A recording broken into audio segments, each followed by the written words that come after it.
চার্চে যাবো বলে এখন আমরা রেডি হতে শুরু করে দিয়েছি। শাড়িটা তো পরেই নিয়েছি আগে। কতদিন পর যে শাড়ি পরলাম তার মানে বলে বোঝাতে পারব না। আজকে বরই জোর করলো যে, "শাড়ি পরো, শাড়ি পরো।" নাহলে চুড়িদার পরেই চলে যেতাম। আমি মেয়েকে লেহেঙ্গাটা পরিয়েছি। লেহেঙ্গাটা তোলা ছিল, একবার মাত্র পরেছিল, তারপরে আর পরা হয়নি। তা আমি একটু বেশি কিছু আর মেকআপ করব না, তাড়াহুড়ো কেন খুবই দেরি হয়ে গেছে সকালে উঠতে। আর কালকে তো নতুন বছর ছিল। শুতে মানে অনেকটা রাত হয়ে গেল। তার জন্য সকালে উঠতে খুবই দেরি হয়ে গেল। কোনরকম চা-টা করে আমি ভাবলাম চার্চে চলে যাই, তারপরে এসে বাদবাকি যা কাজ তা করব। তো মেয়েকে বললাম, "তুই আগে রেডি হ।" কেন ওর তো রেডি হতে প্রচণ্ড টাইম লেগে যায়, সাজতে-গুজতে দেরি করে। আর এদিকে সব করে কানের-টানেরগুলো পরে নিলাম। শুধু চুলটা একটু ক্লিপ দেবো। বরও পাশে রেডি হয়ে দাঁড়িয়ে আছে। ও তো ভিডিওর সামনে আসতেই চায় না, লজ্জা পায়। আর এদিকে আমি পুরো চুলে একটা ক্লিপ দেবো আর ব্যাস, আর কিচ্ছু আমার আর লাগবে না।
মেয়ে আর আমি হেঁটে, হেঁটে যাচ্ছি চার্চে। সকাল, সকাল তো রেডি হয়ে গেলাম, কোনো সাউন্ড দিতে পারলাম না। পরে সাউন্ড দেবো। আর সকলকে হ্যাপি নিউ ইয়ার বন্ধুরা। সকলে কেমন আছো? নিশ্চয়ই ভালো আছো। আমি তো আজকে অনেকটা ভালো আছি বলে তো চার্চে যাচ্ছি। ভালো না থাকলেও আজকে ভালো থাকবো। কেন জানো? বছরের দিন ভালো গেলে সারাটা বছর ভালো যায়। তো সবাই প্রার্থনা করি সবাই যেন ভালো থাকুক। প্রার্থনা করি আমি যেন ভালো থাকি, শরীরটা যেন সুস্থ থাকে। সকলকে হ্যাপি নিউ ইয়ার। সকলে কেমন আছে? নিশ্চয়ই ভালো আছে, সুস্থ আছে। আমি তো খুব ভালো আছি। আর সকলে আরো ভালো থেকো। আর তোমরা প্রার্থনা করো আমিও যেন ভালো থাকি।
আগরপাড়া সে ইলেকট্রিকের কাজ করতো, করতে করতে হঠাৎ তার মানে চোখ দুটো চোখই বলতে গেলে প্রায় যে দৃশ্যটা যে আমরা যতটা দেখতে পাই স্বপ্ন দেখতে পাই নষ্ট হয়ে যায়।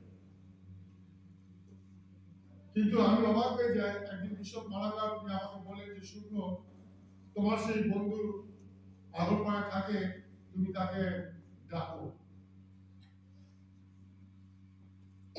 এবং তাকে আমি ডাকলাম এবং তারপর বিশপ বললেন যে তুমি অমুক জায়গায় গিয়ে এবার থেকে কাজ করবে। আমি তখন চিন্তা করছিলাম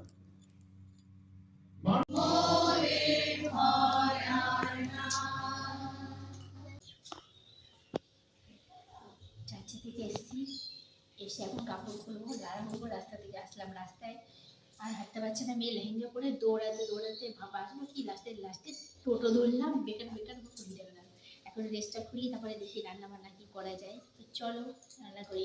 বন্ধুরা এসে দেখলাম মা রুটি করেছে আর সিমাই করেছে। আজকে রুটি করিনি, কেন পেটের অবস্থা ভালো নেই সবার, কালকে খিচুড়ি খেয়েছে রাতে পিকনিক করে। তো এখন কি করছি জানো, এদিকে মাংস হচ্ছে, এদিকে ভাত হচ্ছে, বিরিয়ানি হবে আজকে। এই দেখো বিরিয়ানি মাংসটা আলাদা করে নিয়েছি কষা কষা, আর এদিকে আলাদা মাংস একটু ঝোল ঝোল করবো, আর এদিকে ভাতটা হচ্ছে। আর চাটনি করেছি, আর এই দেখো বেগুন রেখে দিয়েছি গুছিয়ে, বেগুনি করবো গরম গরম খাওয়ার টাইমে। আর আজকে মেয়ে স্কুলে আছে, টিসি সার্টিফিকেট দেবে, বাবা গেল আনতে। আর এদিকে আমি রান্নাগুলো কমপ্লিট করছি, মোটামুটি কাজ। এদিকে রান্নাটা হয়ে গেলেই হয়ে গেল, তারপরে ঘর বাড়িগুলো পরিষ্কার করবো। তো বন্ধুরা বিরিয়ানিটা দমে দিয়ে আসলাম, আর শুধু বেগুনিটা করব, সব রেডি করে রেখে এসেছি। হ্যাঁ বেগুনি করবো, আম করে খাবো, আম করে বেগুনি খাবে। বছরকার দিন শুধু বিরিয়ানি করলে হয়, চাটনি, বাবা চিপস এনেছে, আর বিরিয়ানি মাংস আলাদা, এমনি মাংস আলাদা করলাম। কি নাটকটা কম কর। এই যা বারুনি বসে পড়েছে দেখো, বাইরেটা ঝাড় দিয়ে আবার করলাম, একটু ফোনটা দিয়ে, ফোনটা আমি নিজে হাতে পাই না, কোনো কিছু করবো বা কিছু, দুই ভাই বোন একবার ও একবার ও, মানে ফোন নিয়ে কিছু করার উপায় আমার নেই। তো এখন ঝাড়টা দিই, তারপর আবার ঘর মুছবো, তারপর ওদের খেতে দেবো।